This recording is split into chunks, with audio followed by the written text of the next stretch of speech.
semaine qui s'est écoulée a été marquée entre autres par la célébration de Mawlud, la naissance du prophète Mahomet, paix et salut sur lui, événement religieux majeur qui mobilise des foules sur toute l'étendue du territoire national, événement marqué donc par des prières et des prêches un peu partout au Mali, malgré même le contexte de crise et la menace terroriste. Il y a eu aussi cette semaine cette plainte du Mali, le Mali qui a déposé jeudi dernier auprès de la Cour internationale de justice une requête introductive d'instance contre la République algérienne démocratique et populaire, une saisine consécutive à la destruction préméditée donc par le régime algérien d'un drone de reconnaissance des FAMA. C'était à Tinzaouaten dans la nuit du 31 mars au 1er avril 2025. Il y a eu aussi pour les amateurs de foot cette victoire des Aigles du Mali qui ont battu les Comores dans un match capital comptant pour les éliminatoires de la Coupe du Monde. C'était à Berkane au Maroc. Mais nous avons retenu pour vous dans toute cette actualité deux sujets majeurs, deux sujets qui seront donc au cœur de notre rétrospective de ce dimanche. Il s'agit d'abord de cette opération d'immatriculation systématique des parcelles bâties et non bâties qui sera désormais généralisée à l'ensemble du territoire et du lancement de la 5e édition du SIAMA, le Salon international de l'artisanat du Mali. Avec nous en plateau pour en parler, Massabou Sogodogo, chargé de communication de l'APCMM, l'Assemblée permanente des chambres de métiers du Mali, et M. Youssouf Diallo qui est conseiller technique au ministère de l'Urbanisme, de l'Habitat, des domaines de l'aménagement du territoire, de la population. Il est président de la Commission nationale d'immatriculation des parcelles. Et sans plus tarder, nous partons avec le premier sujet de cette rétrospective. C'est le Salon international de l'artisanat du Mali qui revient pour sa 5e édition. Ce sera en novembre prochain. Artisanat, facteur de développement et de sauvegarde de notre identité culturelle. C'est le thème retenu cette année. Le SIAMA, un hommage au génie créateur des artisans maliens et africains. Nos voisins de l'AES, l'AES donc de la Confédération, seront les invités d'honneur avec aussi un invité spécial, le Maroc, une édition exceptionnelle portée par l'année de la culture décrétée par le président de la transition. Le lancement a eu lieu jeudi dernier. On regarde ce reportage signé Moussa Kamara et on revient sur ce plateau pour en parler.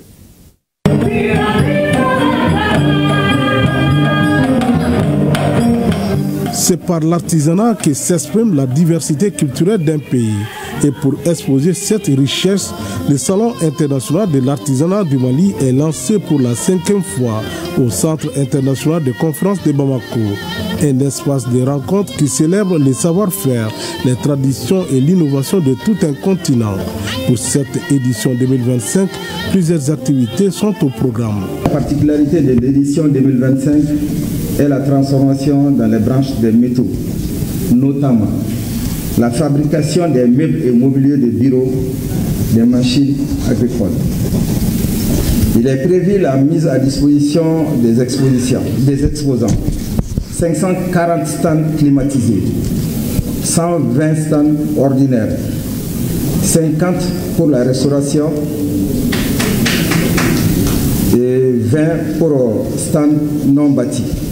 Du 27 novembre au 7 décembre 2025, le parc des expositions de Bamako deviendra le cœur battant de l'artisanat africain. Le SIAMA rassemblera des centaines d'artisans venus du Mali, d'Afrique et d'ailleurs pour exposer leur savoir-faire. Comme d'habitude, je présente les tissus made in Mali, 100% coton malien bio. Le coton malien, et depuis le fil jusqu'au prêt-à-porter, je fais le tout. Je propose des chemises, des grands boubous, des 2 pièces, des robes d'âme et des manteaux. C'est une occasion pour nous de faire des bonnes offres. J'ai une unité de production agroalimentaire. Nous transformons les produits locaux pour donner de la plus-value. On vend des produits artisanaux, différents modèles, des tableaux, des grands cadres comme ça, là, avec des boîtes, avec toutes les décorations des maisons. C'est ça qui est vendu. Et des bijoux. Loin d'être un simple marché, le Siama se veut aussi un lieu de formation, de transmission et de promotion. Cette 5e édition s'inscrit dans le cadre de l'année de la culture pour valoriser l'identité culturelle malienne dans toutes ses expressions. Le Siama, c'est un espace de célébration de l'unité nationale. C'est un espace de célébration de notre identité nationale. Plus qu'une question de métier ou d'économie, il s'agit de l'âme de l'homme malien, du savoir-faire traditionnel, ancestral de nos ancêtres. Il s'agit de notre héritage. Ceci est extrêmement important. Donc c'est un grand jour aujourd'hui de lancer cet événement majeur qui est un espace de promotion de l'artisanat ouest-africain. C'est un salon qui réunit presque l'ensemble des pays de notre sous-région et beaucoup de pays invités, avec comme focus nos frères de l'AES. Donc ça va être un moment de communion où nous allons voir l'imagination et la créativité de nos artisans. Et cette édition s'inscrit dans l'année de la culture. L'année de la culture qui a été décrétée par son Excellence, le président de la transition, le général d'armée Assimi Goïta, qui a décidé, conformément à sa vision, de faire de l'artisanat, de la culture, du tourisme, des piliers pour bâtir de nouveaux Mali. Pendant 10 jours, le parc d'exposition de Bamako vibrera au rythme des métiers d'art.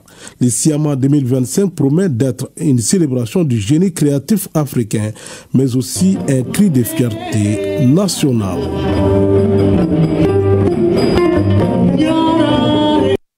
Voilà, le Siama, donc, c'est du 27 novembre au 7 décembre prochain. Ce sera au parc des expositions de Bamako. Massabou Segodogo, bonjour.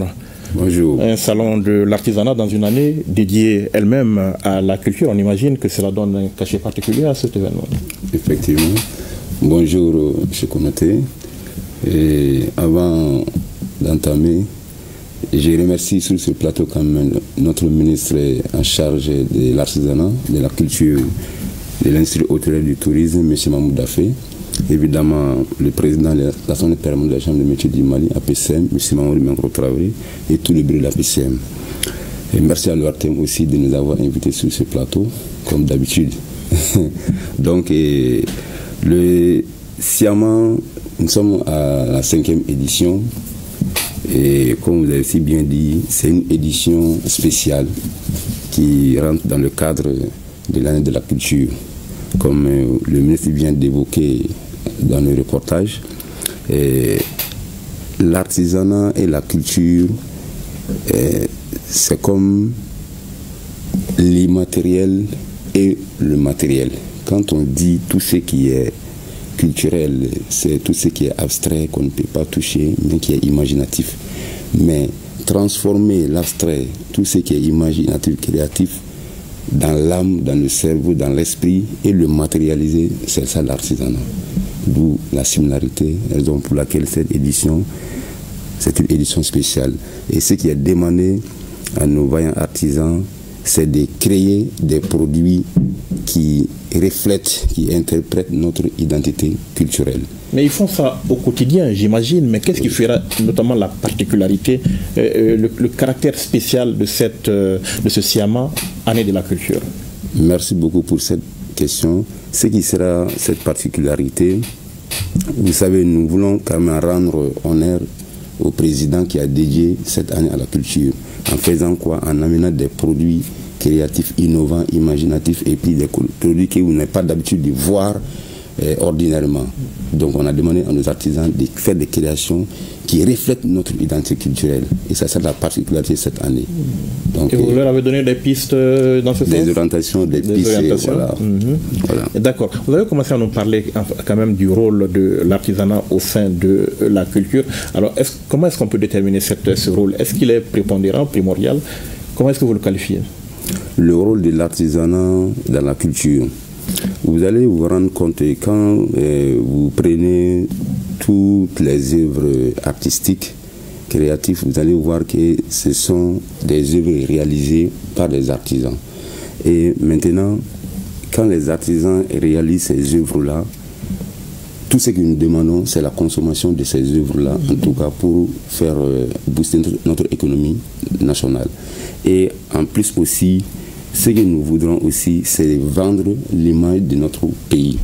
C'est de vendre quand même l'identité de notre culture, vendre notre propre identité même à l'échelle internationale. Et vous allez vous rendre compte que ce soit les artistes, que ce soit les artisans, ils remportent des prix à l'international avec ces œuvres-là, que ce soit des œuvres artistiques, culturelles, que ce soit des œuvres artisanales. D'accord. On va parler de la consommation dont vous avez parlé en termes d'accessibilité, parce que les Maliens ne trouvent pas cela forcément très accessible, mais parlons déjà de la question d'identité, la question économique. Le poids économique de l'artisanat aujourd'hui, c'est quoi? C'est ça que nous exprimons en longueur des journées. Vous savez, le poids de l'artisan dans l'économie est incommensurable à mon avis, on ne peut pas mesurer même. Parce que souvent on a tendance à dire, voilà, quel est l'apport même de l'artisanat, voilà. On a tendance à ne pas prendre le secteur au sérieux. Voilà, au sérieux.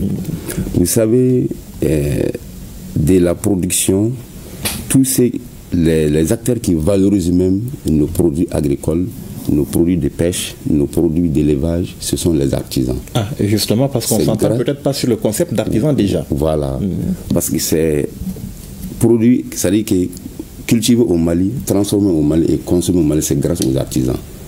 Maintenant, et puis, cela permet quand même de lutter contre le chômage et puis la résilience économique. Mais parallèlement à ça, M. Konaté, vous allez voir, même l'artisanat contribue beaucoup à éviter le chômage. Vous avez les jeunes qui sortent sans emploi, ou bien ceux qui n'ont même pas de métier, ce sont les artisans qui encadrent ces jeunes-là pour les réinsérer dans notre économie. De deux encore, vous allez voir même les déflatés des industriels, des usines qui ont des problèmes, qui envoient des gens au chômage. Ce sont les artisans, c'est l'artisan du secteur qui récupère ces gens-là pour les réinsérer encore. Même les candidats à l'immigration clandestine, ce sont les artisans qui sont là pour former ces jeunes-là, les maintenir, les donner un emploi pour les éviter à aller à l'immigration clandestine, que tout le monde connaît les conséquences.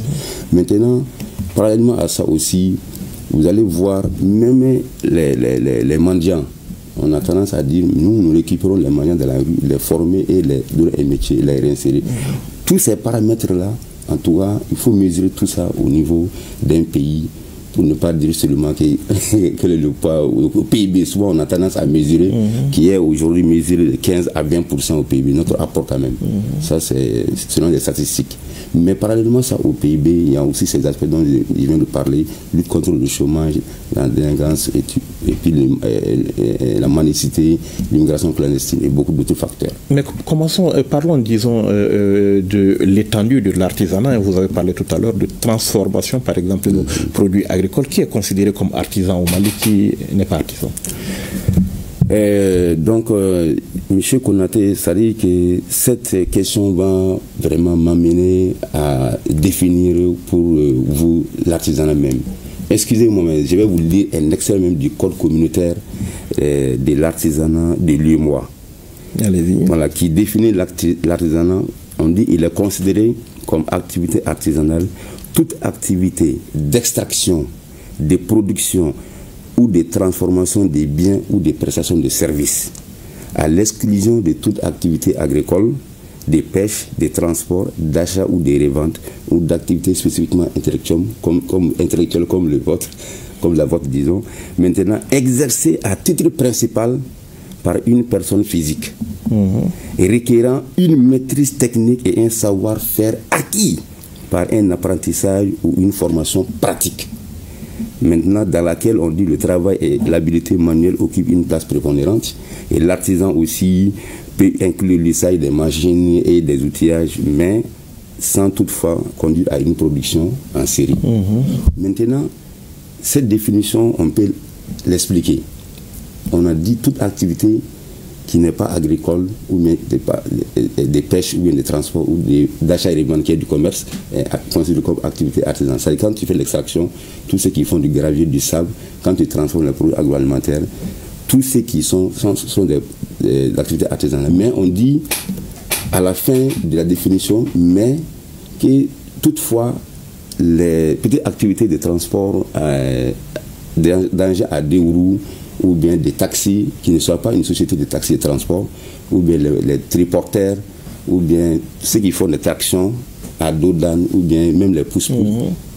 Tout ça, ce sont des activités artisanales.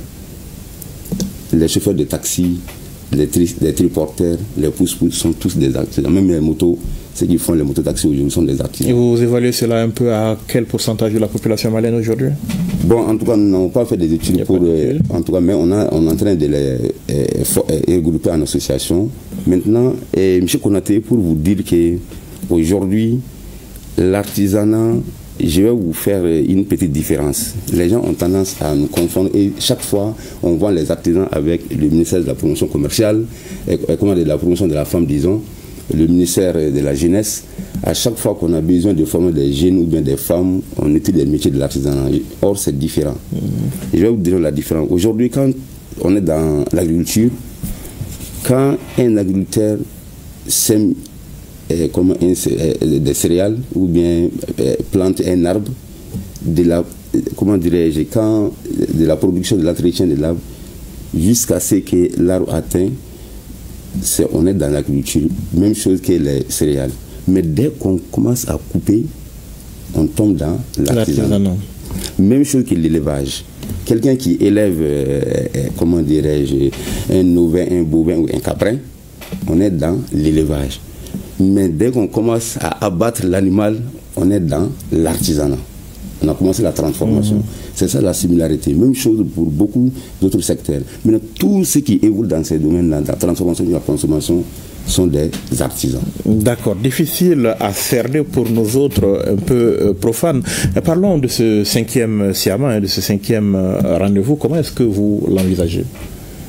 Donc nous l'envisageons quand même parce que quand on dit 5e édition, le SIAMA c'est quand même biennal, chaque 2 ans que nous l'organisons, donc ça fait 10 ans maintenant que vraiment ce rendez-vous de l'artisanat ouest-africain se tient. C'est une fête de l'artisanat au Mali, en tout cas 10 ans de parcours.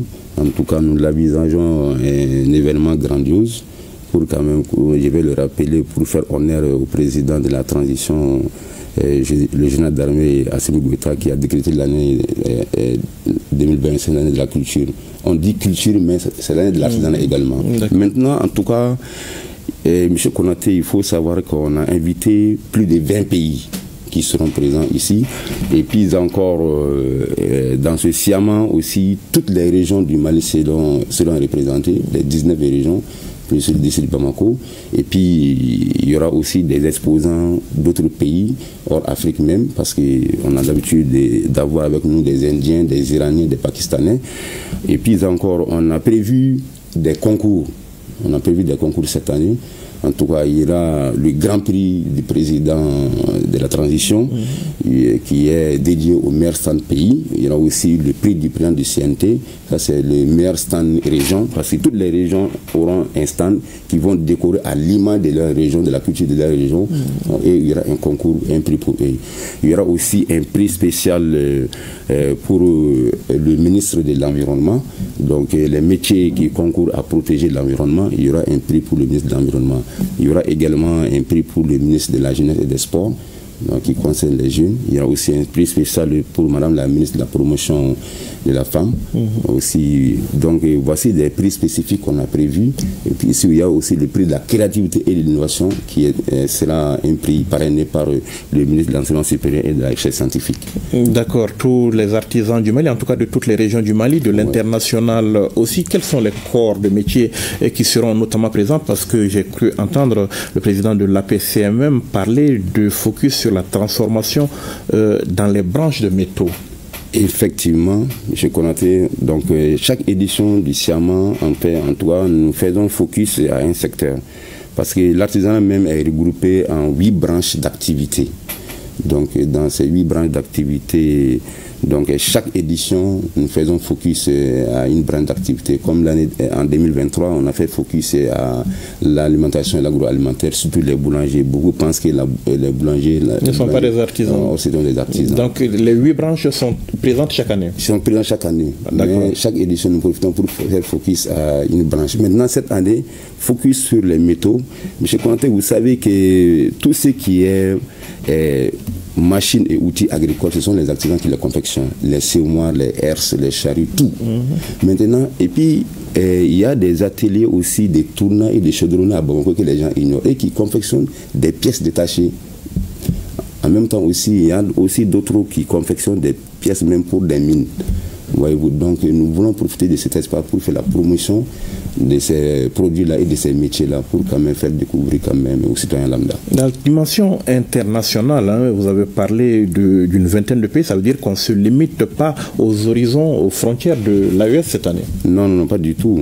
Parce que, donc, comme vous savez, nous sommes dans l'espace AES, le Burkina et le Niger sont des pays invités d'honneur, mais on a eu la chance aussi d'inviter comme pays spécial le Maroc à travers la ville de Rabat Salé qui est Netra. Donc c'est la chambre des métiers de cette ville-là qui sera un pays un peu spécial. Donc en plus aussi il y a d'autres pays en dehors du continent africain qui seront présents. Alors qu'est-ce que nos artisans tirent concrètement, nos artisans et notre pays tirent concrètement du SIAMA finalement au fil des éditions? Qu'est-ce que vous avez constaté? Qu'est-ce qu'on en tire? Merci pour vraiment cette question qui mérite d'être posée d'ailleurs même. Vous savez, M. Konaté, le SIAMA est un espace des rencontres, d'échanges, d'expériences et de savoir-faire entre les artisans eux-mêmes. Mais en tout cas, c'est un espace aussi d'émulation entre les artisans eux-mêmes. Et c'est un espace aussi pour faire la promotion de leurs produits et de leur savoir-faire. Et les artisans même vont vous témoigner cela. On a des artisans, depuis la première édition jusqu'à aujourd'hui, vraiment, d'édition en édition, leur commande augmente. Je vais nommer le nom d'un, bon, je ne vais pas nommer son nom ici, mais il y a un ébéniste même, il nous a témoigné vraiment qu'après chaque édition, il est débordé par les commandes. En tout cas, c'est un espace pour eux. Parce que moi, je suis dans un métier, M. Konaté est dans un métier. Moi, je pense que dans mon coin, bien dans ma région, que je suis maire, mais quand je viens de découvrir M. Konaté au Siama, qu'il est d'une autre région, je vais me rendre compte que je suis en retard même. Et je vais lui demander comment il a fait pour quand même améliorer ses produits comme ça. Et c'est un échange d'expérience. Alors, il y a aussi, oui, allez-y. Il peut y avoir aussi des commandes et là où il y a aussi des acheteurs professionnels qu'on invite pour qu'ils puissent faire des contrats entre eux. Est-ce que l'État leur donne un coup de main quand même? L'État? Non, ici quand même, si on ne remercie pas l'État, nous serons quand même, nous ne serons pas très très reconnaissants. Depuis la première édition, on a l'accompagnement de l'État malien à travers le ministère en charge de l'artisanat. Cette édition même, le budget prévisionnel était à 793 millions et quelques, mais en tout cas, on a obtenu quelques montants auprès de l'État déjà. Alors, M. Sogodougou, le pays est en crise, hein, tous les secteurs en souffrent. Comment est-ce que l'artisanat tient la crise? Est-ce que le secteur il est résilient, on va dire? J'ai connoté s'il y a un secteur ou bien des acteurs qui ont quand même accompagné l'État face aux multiples crises, même l'embargo qu'on a subi, il y a des artisans qui sont à féliciter. Parce que vous allez, il faut se promener dans la ville de Bamako. Je ne parle pas des quartiers très résidentiels tels que la CI, mais des quartiers quand même que nous connaissons. Vous ne pouvez pas quand même rentrer dans une famille si vous ne trouverez pas quand même un coiffeur, ou bien, comment dirais-je, un mécanicien réparateur, ou bien un tailleur, ou bien une dame qui fait la transformation. Et ce sont eux qui tiennent quand même ces familles-là. Et en tout cas, face à ces multiples crises, s'il y a des acteurs qui ont été résilients et qui ont accompagné vraiment l'État à être debout, ce sont les artisans. Et nous quand même, j'ai profité de ce plateau pour remercier le président de la transition, chef de l'État, qui a quand même les artisans, ceux qui ont frappé un peu, c'est la crise énergétique là, avec les coupures intempestives quand même, ils n'avaient pas à produire, mais à travers la chambre des métiers et le ministère en charge de l'artisanat, on a soumis des doléances. Le président de la transition a octroyé à 300 artisans des kits solaires. qui sont déjà même en train d'être installés. Voilà, pour quand même les soulager un peu. En tout cas, les artisans ont été résilients et ont accompagné l'État malien dans cette résilience. Alors, les défis aujourd'hui pour le secteur de l'artisanat? Les défis pour le secteur de l'artisanat aujourd'hui, M. Konaté, c'est la formation.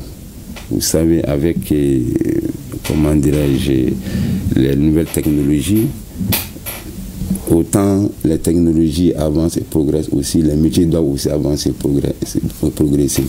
Donc, ce que nous demandons aujourd'hui, vraiment, c'est la formation continue des artisans. Vous allez vous rendre compte aujourd'hui, dans beaucoup de secteurs, vous allez trouver des artisans d'autres pays qui sont spécialisés, surtout dans les bâtiments, que ce soit l'électricité de bâtiments, les staffers, ceux qui font les carreaux, même les peintures dans les maisons, ce sont d'autres pays, des artisans d'autres pays qui font ça, qui sont très spécialisés. Donc nos artisans ont besoin quand même de la formation pour être à niveau et se mettre à niveau avec les autres, pour être beaucoup plus compétitifs. Il y a cela aussi, les défis aussi à relever. Notre défi, M. Konaté, en tout cas, c'est l'équipement des artisans aujourd'hui, parce que pour produire de la qualité, il faut des équipements de pointe. Donc on a besoin aussi aujourd'hui. Et notre défi à relever aujourd'hui, en tout cas, c'est le financement. Parce que quand tu formes un artisan, quand tu l'équipes, il faut aussi le financer. Or, on n'a pas un financement adapté aux artisans aujourd'hui. Parce que les banques ou bien les établissements financiers qui sont sur place là sont spécialisés à financer les opérateurs économiques 3 ans ou bien 4 ans pour être remboursés. Or, un artisan, je prends un exemple sur quelqu'un qui est dans la maroquinerie, pour avoir du cuir de la qualité, pour avoir des chaussures ou bien des sacs de qualité, c'est depuis l'animal. Donc la façon dont tu nourris l'animal, c'est ça qui joue aussi sur la qualité de la peau.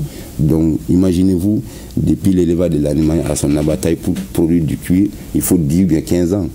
Il y a quelle banque qui va financer un artisan pour l'attendre pendant ces années-là? Et puis aussi, il y a un autre financement. S'il y a une foire, par exemple, à l'étranger, l'artisan a automatiquement besoin de l'argent dans un mois ou bien dans 15 jours pour prendre en charge, en tout cas, ses frais et à son retour pour rembourser. Donc on a besoin de ce type de financement quand même adapté aux artisans pour les accompagner. Un autre défi à relever aussi, en tout cas, c'est l'espace de travail des artisans, le foncier aujourd'hui. Le foncier fatigue beaucoup les artisans aujourd'hui parce que vous allez vous rendre compte tout le temps, les mécaniciens, ils sont isolés par-ci par-là. Et un beau jour, un grand monsieur vient et dit que vraiment c'est mon titre foncier. Et on les décapite. Donc ils sont vraiment dans ce balotage-là. Si on arrive quand même à sécuriser des espaces pour eux, afin qu'ils puissent quand même vivre de leur métier. Alors, sécuriser des espaces pour les artisans, on va vous passer la parole sur ce point, mais on va terminer, monsieur Sogodogo, sur la consommation que vous avez évoquée un peu plus tôt et l'accessibilité. Beaucoup de Maliens trouvent les produits de l'artisanat pas très accessibles. Effectivement, comme vous avez si bien dit, l'un des objectifs même du SIAMA, c'est ça, c'est susciter la consommation des produits auprès des citoyens. Donc des produits locaux là sont en majorité confectionnés par les artisans. Maintenant, aujourd'hui, quand on dit vraiment, comment dirais-je, payer le pain tissé ou bien voilà, une veste en pain tissé ou bien un grand boubou en pain tissé, les gens disent que ça coûte cher, c'est énorme. Vous savez, c'est ça aussi la particularité, comment dirais-je, de la production artisanale. Parce que l'artisan, du tisserand au couturier, ça prend du temps. C'est différent d'une production en série. En série voilà. Donc c'est ça qui fait. Mais ce que nous demandons aux populations, c'est de croire à nos artisans et de consommer. Donc plus qu'on consomme, plus on produit. Et s'il y aura excédent de production, le prix va baisser. Alors, M. Diallo, la sécurisation du foncier pour les artisans. Merci. Une réaction à ce que M. Sogodogo a dit, oui. À ce que je viens de dire. Oui. Bon, par rapport à cela, M. Konaté sait que nous pouvons lui dire comme solution à son problème, c'est que vous avez en matière de parcelles, de façon générale, il y a des règles et des procédures qui sont établies. C'est par ces procédures qu'il faut passer pour se voir affecter une parcelle de terrain sécurisée. Pour ce faire, ce qu'ils doivent faire, c'est de passer par leur ministre de tutelle qui va saisir notre ministre, le ministre en charge du domaine, afin que celui-ci prépare un dossier d'affectation d'une parcelle de terrain qui aura été identifiée pour les besoins de sa structure. Donc c'est comme ça, ça va se passer, ça doit se passer. Donc je les invite à passer par leur ministre de tutelle pour pouvoir atteindre notre département en vue de se faire affecter une parcelle identifiée, immatriculée et affectée. Alors, M. Segodogo, M. Diallo est en train de vous dire que s'accaparer les parcelles des autres, ça ne marche pas. Hein? C'est bien noté, merci. D'accord. Nous passons donc au deuxième sujet de notre rétrospective de la semaine. C'est l'opération d'immatriculation systématique des parcelles bâties et non bâties qui sera donc désormais généralisée après la phase pilote qui a démarré il y a une année dans le district de Bamako. L'opération va s'étendre à l'ensemble du pays. Il s'agit de faciliter l'acquisition par les citoyens de parcelles dans la transparence sans tracasserie.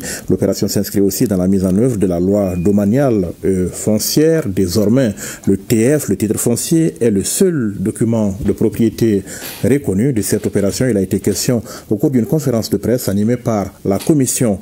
La commission mise en place à cet effet. On regarde ce sujet réalisé par Alousseni Touré et on revient sur ce plateau pour en parler. Sous l'égide du ministre en charge de l'urbanisme, la Commission nationale d'immatriculation des parcelles a commencé ses travaux en septembre 2024. La phase pilote a donc été conduite une année durant et a concerné les quartiers de Zerni et de Kalabankoro Sud Extension. Au total, 3262 titres fonciers ont été effectivement créés.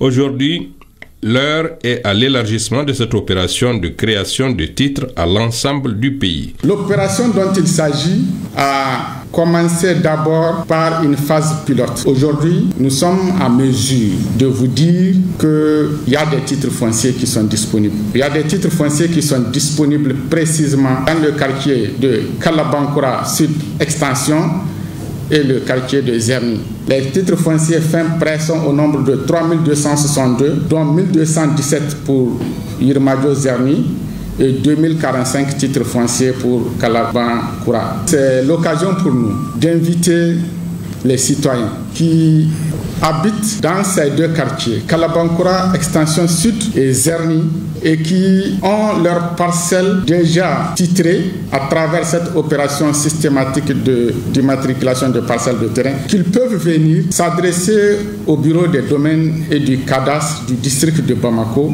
pour se faire délivrer les copies de leur titre foncier. Le prix du mètre carré varie en fonction de la vocation de la parcelle et de son emplacement géographique.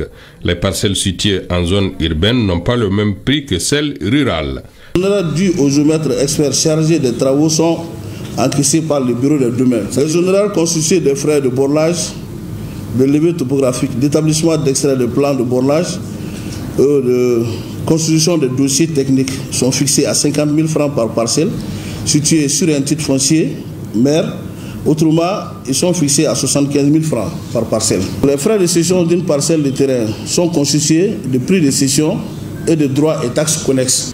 Le ministère de l'Urbanisme a signé une convention de collaboration avec les structures faîtières spécialisées dans le domaine. Il s'agit notamment de l'ordre des géomètres agréés. Les géomètres experts sont l'œuvre de la cheville ouvrière. C'est nous qui faisons les travaux techniques sur le terrain et qui montons les documents pour les amener au niveau des domaines. Donc c'est l'immatriculation systématique. L'ordre des géomètres experts du Mali félicite le ministère par rapport à ça et l'accompagne et continuera à l'accompagner. Certainement, ça va faire un ouf au niveau de la population par rapport aux tracasseries autour du foncier, de l'élaboration et de la création du titre foncier. Ça va, les lourdeurs administratives seront effacées et le prix du mètre carré a diminué et ça va permettre de sécuriser les quartiers, les villages, la ville et en tout la région. Cette occasion a été saisie par les responsables du département pour expliquer les tenants et aboutissants de cette opération afin de faciliter la collaboration avec les services techniques. Ceci demeure le seul gage de son succès. Alors, Youssouf Alouseni Diallo, je rappelle que vous êtes conseiller technique au ministère en charge de l'urbanisme et que vous présidez la commission nationale d'immatriculation des parcelles. Quand on parle d'immatriculation de parcelles, de quoi est-ce que nous parlons? Merci, M. Konaté, pour cette question. Quand on parle d'immatriculation, il s'agit d'un processus. Il s'agit du processus destiné à donner un numéro de titre foncier à une parcelle de terrain. Identifier une parcelle de terrain définitivement de toutes les autres parcelles en République du Mali et lui donner un numéro de titre foncier. C'est un processus qu'on ne faisait pas avant. C'est un processus qu'on a toujours fait. D'accord. Depuis tout le temps, l'immatriculation existe. L'immatriculation a toujours existé au Mali. Mais aujourd'hui, on parle d'opération d'immatriculation systématique. D'accord. Ce qui est nouveau, c'est le terme systématique. Sinon, tout le reste est ancien. Systématique veut dire tout simplement aujourd'hui que il a été constaté quand même certaines difficultés. Ça vient à cette suite. C'est parce que d'abord, vous savez que quand on parle de foncier de façon générale, ça fait beaucoup réfléchir. Ça annonce un peu dans le conscient des Maliens des difficultés. Mais surtout quand on parle de titre foncier.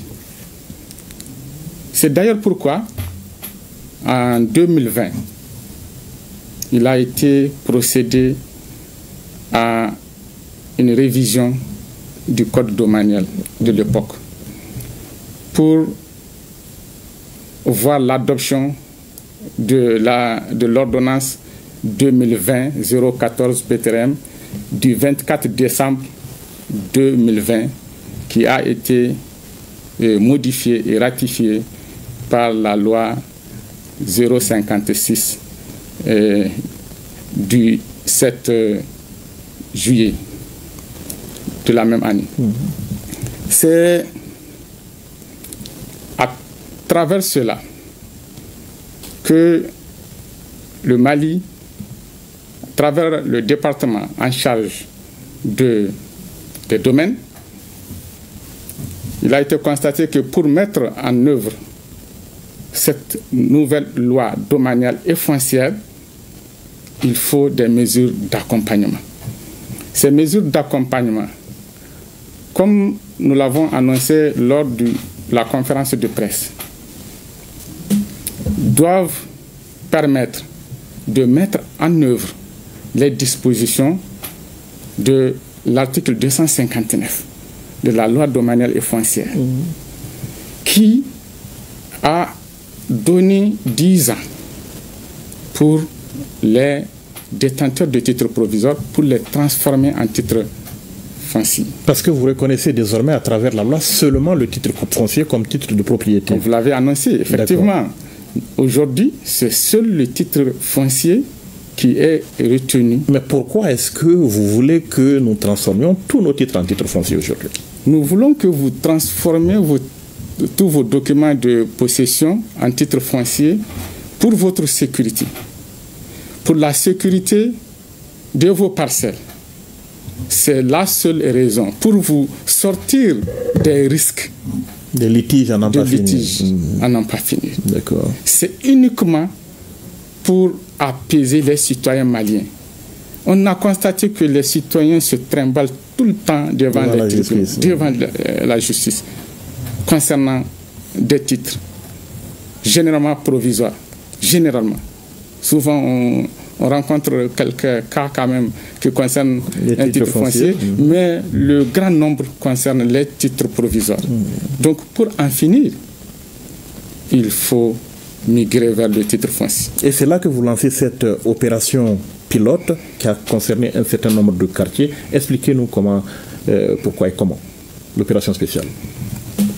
L'opération spéciale, M. Konaté, c'est comme toute œuvre, doit commencer par un endroit. On a décidé de lancer ça sur 4 sites, 4 quartiers. Les quartiers, c'est bien le quartier de Médina-Kora, le quartier de Kalabankora Sud-Extension, le quartier de Yirmadio-Zerni et le quartier de Kalabankoro, précisément le secteur de Plateau.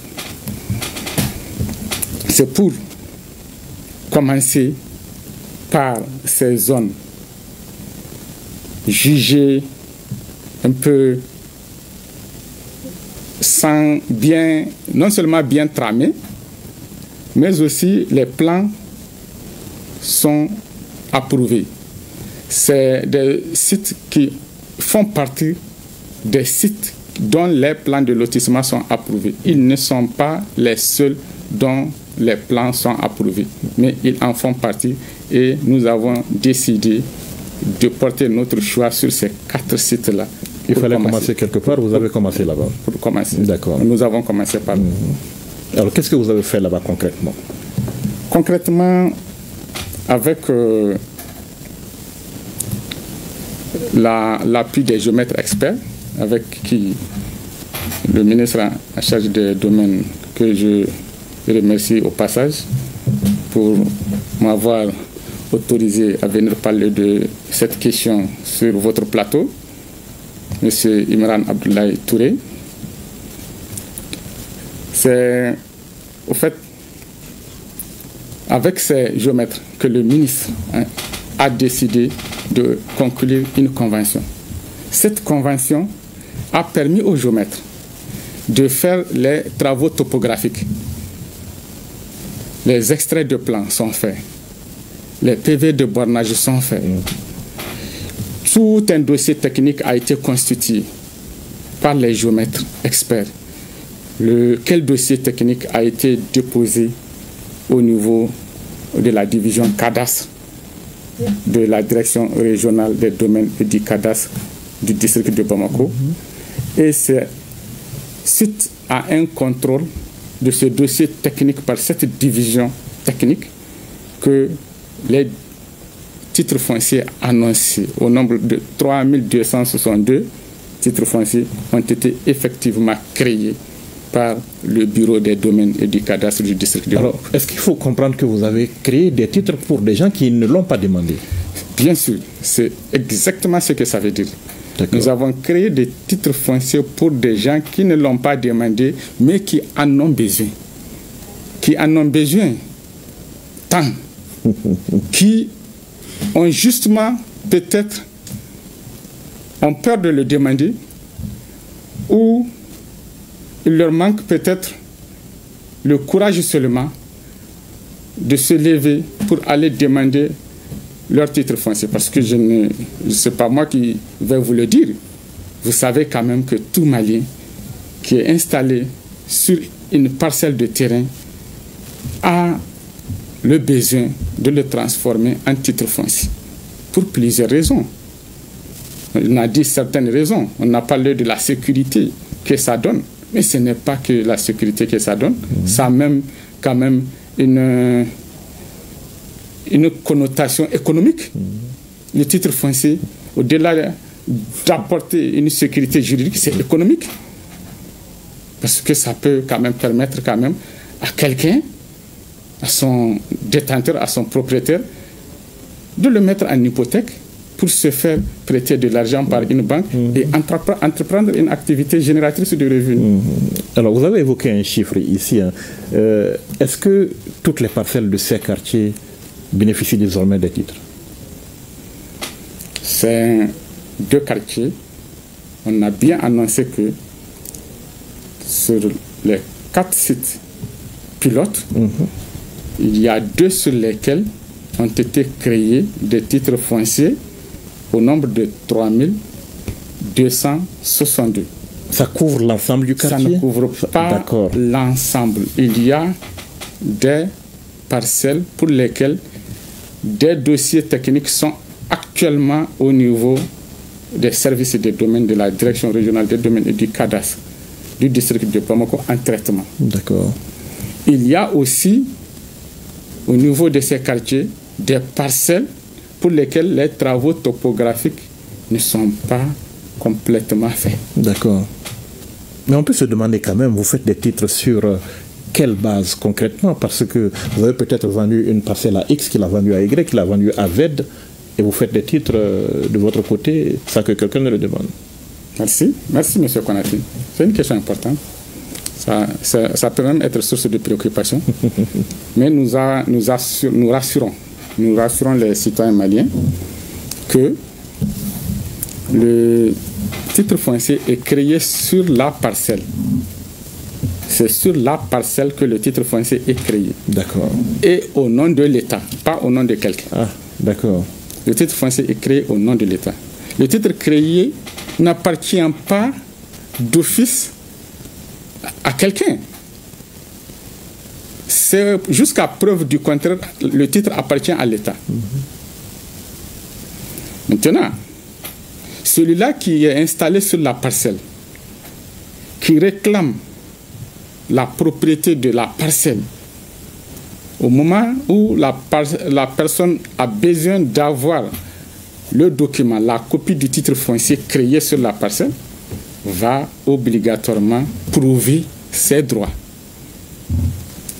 La parcelle va forcément prouver son droit de propriété au niveau des services des domaines pour se faire délivrer cette copie de titre foncier. D'accord, et vous appelez... Et je profite pour vous dire que rien n'a changé dans la procédure ordinaire. La procédure ordinaire reste la même. Il n'y a pas de risque en tant que tel de débordement. Si tout se passe bien, la procédure, puisque la procédure demeure la même chose, il n'y a pas de risque. Il n'y a pas de risque. La seule chose qui a changé, c'est qu'on crée le titre à l'initiative de l'État. D'accord. Et non à l'initiative du propriétaire. Ok. Vous dites, nous avons créé des titres, venez les chercher. Maintenant, sur quelle base, quelles sont les conditions pour entrer en possession de ces titres, au-delà du fait de prouver que la parcelle vous appartient? Au-delà de prouver que la parcelle vous appartient, il y a des droits à payer. Il y a des droits à payer. Ces droits à payer commencent par le prix de cession.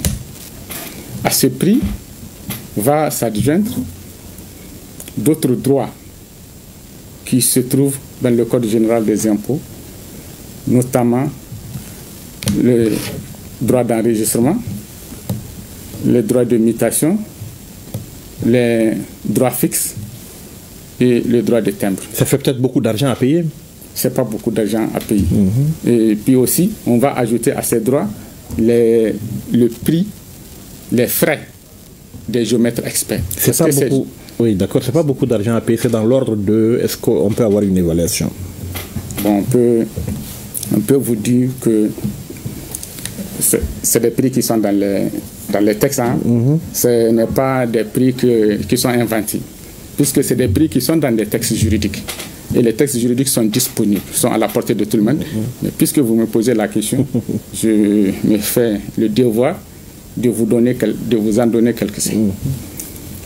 Il s'agit du prix de cession qui, vous le savez, en janvier, à travers le décret 2025-028,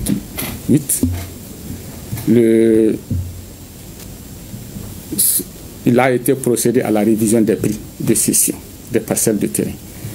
Et c'est ce décret qui a ramené le prix d'une parcelle, par exemple,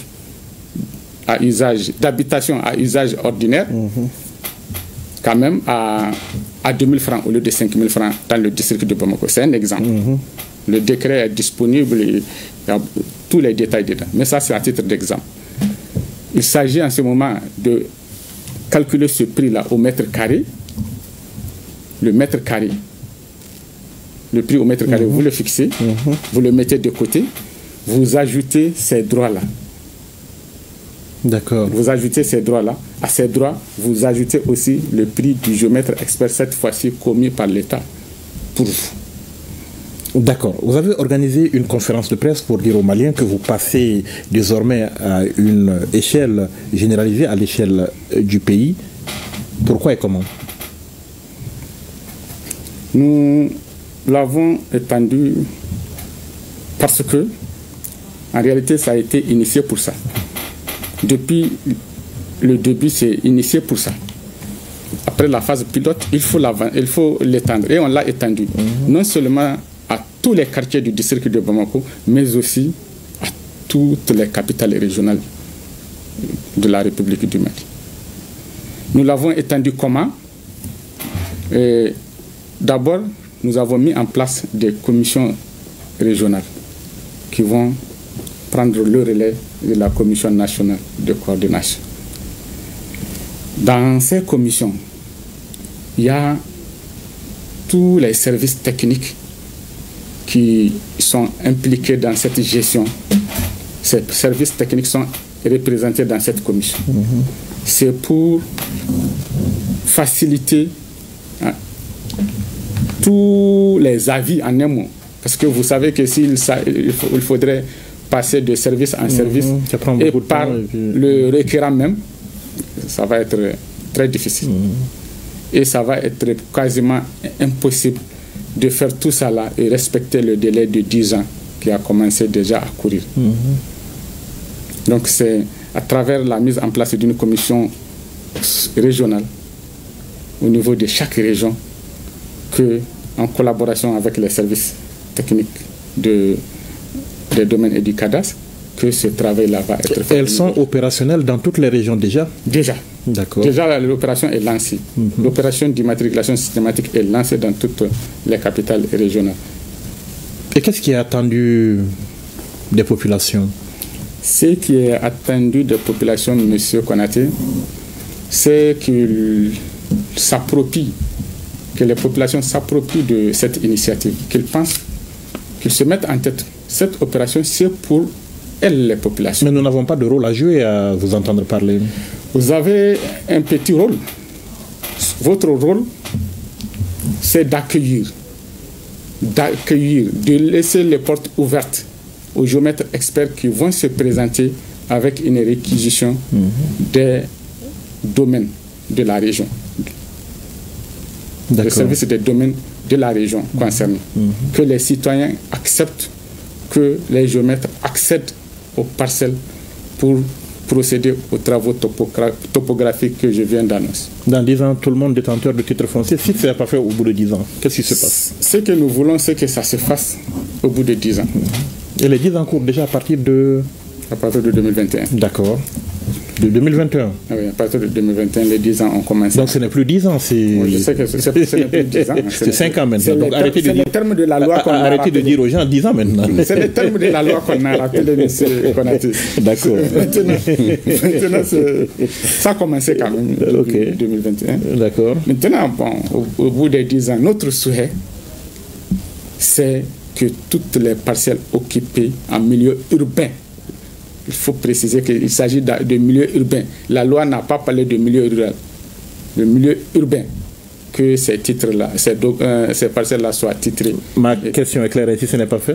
Si ce n'est pas fait là, nous on ne va pas répondre à cette question tout de suite. Parce que nous on a un objectif. D'accord. Il faut aller vers notre objectif. Notre souhait, c'est d'aller vers notre objectif. C'est de déployer tous les efforts pour atteindre l'objectif. On ne va pas tout de suite aller dans « et si ». L'objectif n'est pas atteint parce qu'on pense qu'on est en train de se donner les moyens pour atteindre l'objectif avec l'accompagnement de tout le monde. D'accord. Monsieur Diallo, on va vous souhaiter bon vent dans cette opération qui se généralise à l'échelle du pays.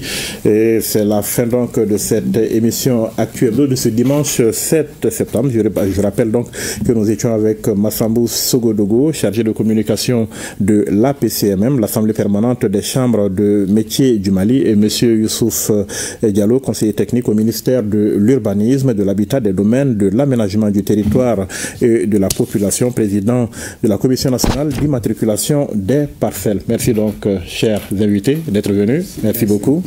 Merci aux équipes techniques de Actu Hebdo, mais surtout merci à vous, chers téléspectateurs, de nous avoir suivis. Tout de suite, le journal de 13h. Bonne suite de programme sur le RTM.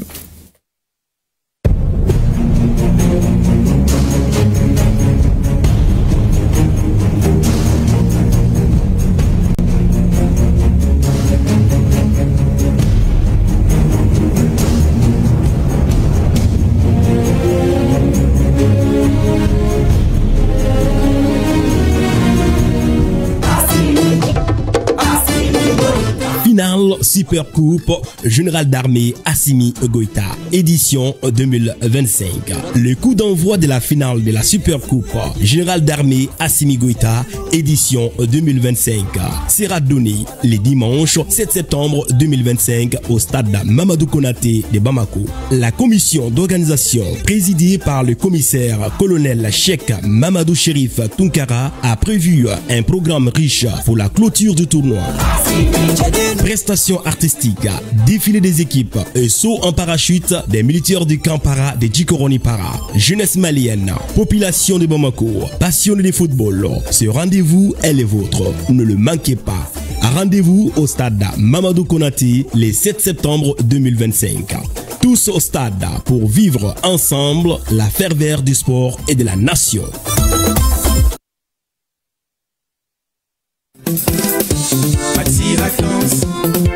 Maxi Vacances 2025, les demi-finales, le spectacle monte d'un cran. Après des semaines d'émotions et de compétition, place aux demi-finales de votre grand rendez-vous des vacances. La grande aventure continue. Culture générale, musique, art oratoire, slam et humour, Miss Maxi Vacances, citoyenneté et les meilleurs groupes et talents de danse qui enflammeront la scène. Des surprises, du rythme et une ambiance grand public comme vous les aimez. Rendez-vous le mardi 9 et le jeudi 18 septembre dès 14h au Palais de la Culture, Amadou Mpateba. Venez vivre l'expérience Maxi Vacances, l'émission.